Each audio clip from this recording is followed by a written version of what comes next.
皆さん、おはようございます。ジョゼフ・バティスタです。このクレイジーna世界へようこそ. O més o menys així seria la presentació en japonès.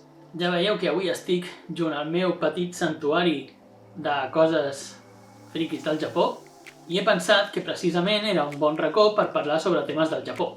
I el tema d'avui és parlar-vos una mica del que s'ha de fer quan marxeu de viure del Japó.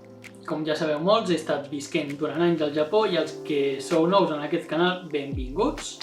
Aquest 2021 vaig decidir tornar-me'n cap a Catalunya i he pensat que seria d'utilitat parlar-vos sobre els passos que s'han de fer quan marxeu del Japó.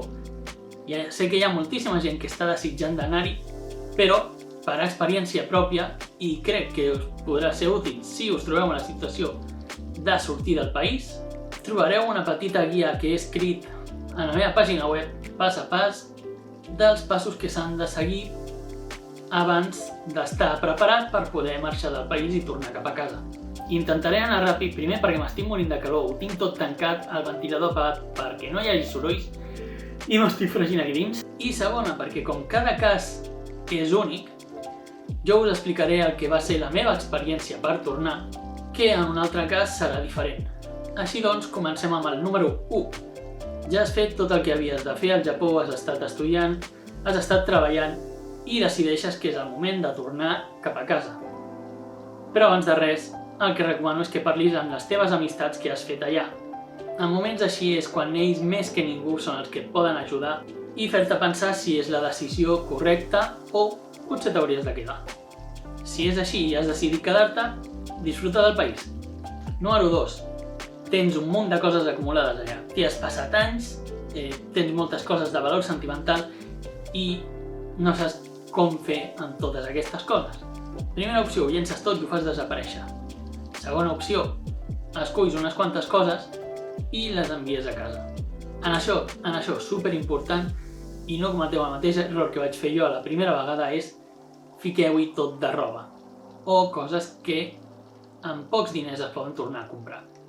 Com per exemple, camises, pantalons o qualsevol cosa de roba.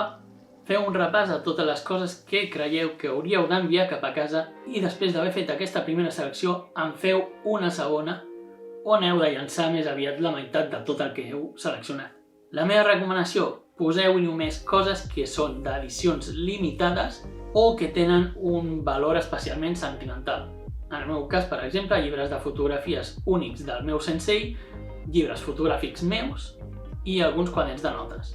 Per enviar-ho haureu d'anar a qualsevol oficina de la Japan Post, comprar una capsa de les que ells tenen, o portar una vostra, fer un llistat complet de cada article que hi poseu dins la capsa i el valor aproximat que creieu que pot tenir. Després d'omplir un munt de documents i respondre milers de preguntes que us faran allà a l'oficina de correu, ja podreu enviar les vostres coses cap a casa.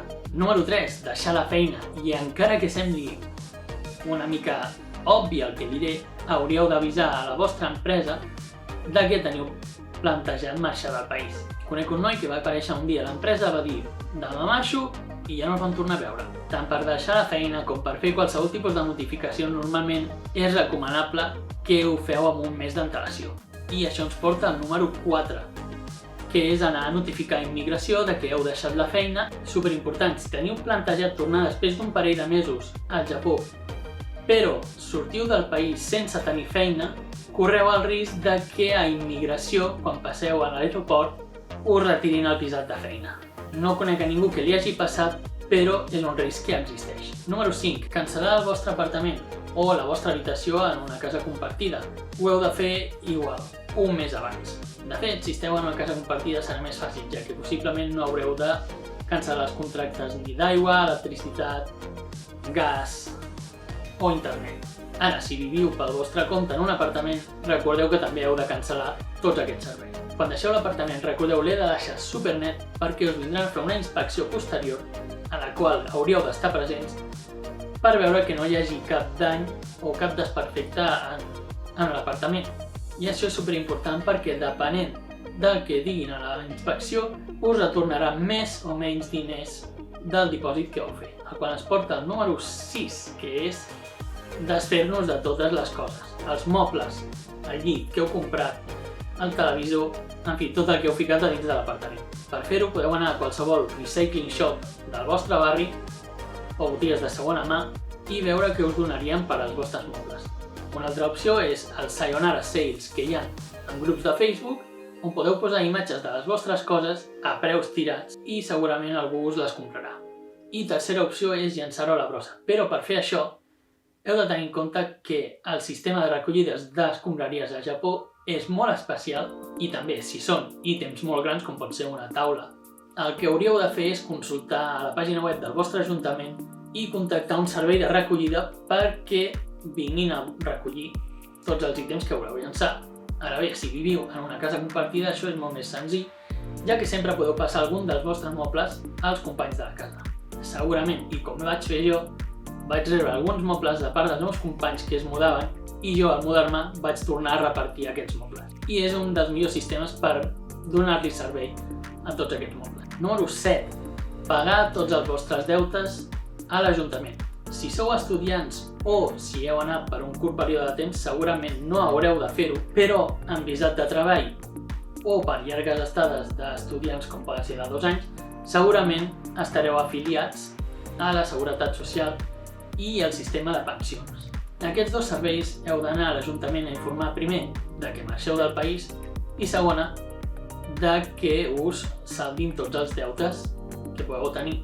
Per exemple, en el meu cas, durant un any vaig estar pagant més impostos dels que em corresponien i en lloc de pagar deutes van ser a l'Ajuntament qui em va donar uns quants diners, amb els quals em vaig anar a fotre un bon sopar. Millor que hi aneu ben aviat a primera hora al matí, ja que tot aquest tipus de gestions porten el seu temps. Jo ho vaig aconseguir fer tot en un matí, però vaig entrar a les 8 del matí i vaig sortir cap a vora migdia. Això sí, amb tot resolt. Número 8. Cancel·lar el vostre compte bancari. Això recomaneu que ho feu cap al final, ja que és possible que us quedi algun deute per pagar dels serveis com pot ser aigua, llum, el telèfon, i també important perquè així podreu fer que us ingressin els diners del dipòsit del vostre apartament en el vostre compte bancari japonès, abans de que marxeu. I això és un consell que us dono si decidiu marxar del Japó. Deixeu una mica de temps extra entre que cancel·leu totes les coses, com l'apartament, els deutes i tot, i realment de marxar. Podeu dedicar les 2 últimes setmanes o 3 setmanes a viatjar pel Japó. Número 9. Notificar de que marxeu del Japó a les oficines de correus. Si heu viscut en una casa compartida, és molt senzill. Només heu de notificar de que marxeu, però podeu deixar la mateixa adreça, ja que un altre company de la casa us pot agafar les cartes si n'ha d'arribar alguna. Ara bé, si viviu pel vostre compte, haureu de donar l'adreça d'alguna de les vostres amistats perquè si en cas de que arribi alguna carta, alguna factura o fins i tot un paquet que va marxar del Japó però ha acabat tornant al Japó, us el puguin recollir. Això m'ha passat a mi, vaig enviar 3 capses aquí, es van quedar a aduanes i van decidir, sense notificar-me, que les tornaven a Japó. I va ser una gran Número 10. I és el més senzill de tots els passos que vaig fer, que va ser cancel·lar el telèfon. Ho podeu fer fins i tot el dia abans d'agafar el vostre vol per tornar. Només us heu d'assegurar també que aneu a primera hora i després d'un parell d'hores ja us hauran cancel·lat el telèfon i podeu fer que la última factura que us hagi d'arribar us la facin cobrar a través del vostre compte bancari del país d'origen. Per tant, va ser super senzill. I el pas extra, el número 11, és plorar i molt. Ha quedat genial perquè se m'ha acabat la càmera just en el moment que he dit l'última frase. Espero que si us trobeu en aquesta situació, aquests consells us siguin útils, ja que hi ha un munt d'informació de com anar al Japó i com viure al Japó, però costa molt de trobar informació del que has de fer quan abandones el Japó. I m'agradaria poder ajudar a tots els que us trobeu en la mateixa situació o tingueu dubtes de què s'ha de fer. En el cas dels estudiants és bastant més fàcil, hi ha menys coses a fer, però tot i així, sempre és bo tenir algú que us pugui ajudar. Abans de marxar, dir que tinc pensat uns quants temes més per parlar del Japó o de com viure al Japó. Així que si teniu algun tema pensat en concret o qualsevol dubte que us agradés preguntar, m'ho podeu deixar als comentaris i amb temps possiblement faci un vídeo parlant del tema. I avui ja ho deixaríem aquí. Espero que us hagi sigut útil aquest vídeo. Deixeu comentaris, doneu-li al botó de m'agrada i si encara no us heu subscrit és el moment de fer-ho. I ens veiem al proper vídeo. Fins aviat!